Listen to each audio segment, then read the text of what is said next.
Next RD की जो example number 5 है, ये सीबीएसई 2008 में क्वेश्चन आया हुआ है बोर्ड के एग्जाम्स में। तो वो कह रहा है कि solve the following system of equation graphically. हमें सिर्फ दो ही इक्वेशन दी हुई हैं इस क्वेश्चन में, तीन इक्वेशन नहीं है, दो ही हैं।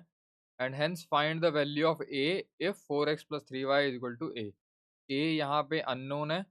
और वो कहता है कि इन दोनों को सॉल्व करो, है ना। इन दोनों को सॉल्व करने से क्या आएगा, एक्स और वाई की वैल्यू आएगी। एक पेयर आएगा जो इन दोनों इक्वेशंस को सेटिस्फाई करेगा, है ना। तो वो एक्स और वाई की वैल्यू एंड हेंस, हेंस का मतलब जो पिछली इक्वेशन से जो वैल्यू आई है उसको यूज करना है। हेंस का मतलब ये है। तो and hence find the value of A if 4x plus 3y is equal to 8। यहाँ पे वो एक्स और वाई की वैल्यू डालनी है जो पिछली दो इक्वेशन से आई हैं, और वहाँ उसके बाद वैल्यू पुट करके ए की वैल्यू आ जाएगी। ये क्वेश्चन है, ठीक है। तो इसमें ये नहीं सोचना है कि तीन, हमारे पास तीन इक्वेशंस हैं और हमको तीन लाइंस बनानी है। तीसरी लाइन तो बना ही नहीं सकते, यहाँ पे ए की वैल्यू नहीं है हमारे पास, तीसरी लाइन कैसे बनाएंगे, है ना। तो क्वेश्चन को थोड़ा ध्यान से समझना। एंड हेंस का मतलब पुरानी वैल्यू इसमें डालनी है और ए निकालना है। तो दो लीनियर इक्वेशंस को ग्राफ पे कैसे बनाना है, ये ऑलरेडी मैं पिछले लेक्चर्स में समझा चुका हूँ। पिछले पार्ट 1 to 5 जितने भी कराए थे। तो मैं सिर्फ इन दोनों इक्वेशन का टेबल बना रहा हूँ और ग्राफ बना रहा हूँ, ठीक है। और क्योंकि इसने बोला है ना कि ग्राफिकली सॉल्व करो, नहीं तो और भी मेथड हैं इसको करने के। एलिमिनेशन, सब्स्टिट्यूशन, क्रॉस मल्टीप्लिकेशन तो कभी डिलीट हो जाता है, सिलेबस में से ज़्यादातर डिलीट ही रहता है वो। पहले था कुछ साल पहले। तो हमें ग्राफिकली ही करना है इस क्वेश्चन को, क्योंकि लिखा हुआ है, नहीं तो हमारी मर्जी हम किसी से भी करते।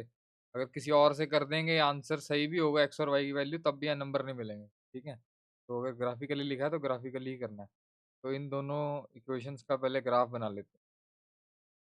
तो दोनों लाइंस जो हैं उसमें एक बार एक्स ज़ीरो कर देते हैं, एक बार वाई ज़ीरो। दूसरी लाइन में भी एक बार एक्स एक बार वाई, क्योंकि ये एक्स ज़ीरो और वाई ज़ीरो करके ईजिली दूसरी वैल्यूज ईजिली निकल जाएंगी, कोई पॉइंट्स में नहीं आएंगी, कोई प्रॉब्लम नहीं आएगी, ठीक है। जैसे कि अगर मैं एक्स की वैल्यू ज़ीरो डालता हूँ तो वाई की वैल्यू कितनी आएगी, वाई की वैल्यू आ जाएगी 2, है ना। वाई की वैल्यू 2 आ जाएगी। इसी तरह से वाई की भी ज़ीरो डाल के देख लेते हैं। वाई की वैल्यू अगर मैं ज़ीरो डालता हूँ तो क्या आएगा, एक्स की वैल्यू कितनी आ जाएगी, 6 आ जाएगी। सेकंड वाली जो लीनियर इक्वेशन है, इसमें अगर मैं एक्स की वैल्यू 0 डालूँ तो वाई की वैल्यू कितनी आ जाएगी, ये तो 0 ही हो जाएगा। वाई की वैल्यू आ जाएगी -4, है ना।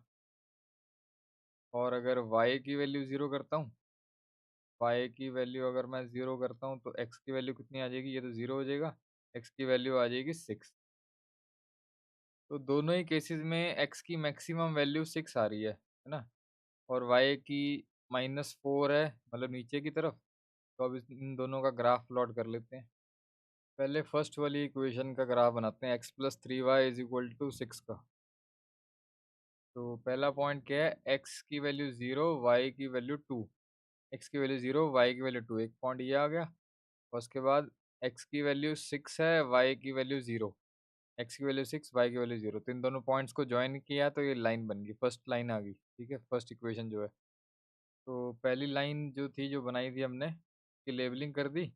और दूसरी लाइन का पहला पॉइंट क्या है, 0, -4, एक्स 0 वाई -4, तो ये आ गया। दूसरा पॉइंट है एक्स 6 और वाई 0, एक्स 6 और वाई 0, ये आ गया। तो इन दोनों पॉइंट्स को ज्वाइन कर दिया तो ये दूसरी लाइन आ गई। नेक्स्ट स्टेप में ये लिख दिया सारा, एक्स डैश एक्स, ये सब लेबलिंग कर दी, पॉइंट्स लिख दिए, दूसरी लाइन की इक्वेशन भी लिख दी, ठीक है। अब दोनों लाइंस किस पॉइंट पे इंटरसेक्ट कर रही हैं, 6, 0 पे। यानी 6, 0 जो पॉइंट है वो दोनों लाइंस पे लाई कर रहा है। इसका मतलब यही सोल्यूशन है इन दोनों इक्वेशंस का, पहली और दूसरी। यहाँ पे भी, यहाँ से भी पता चल रहा है 6, 0 इधर भी है, 6, 0 इधर भी है, ठीक है। ये जो पॉइंट ऑफ इंटरसेक्शन है इसको पॉइंट पी ले लेते हैं। पी के कोऑर्डिनेट्स आ गए 6, 0, ठीक है। तो अब आगे सॉल्व कर लेते हैं।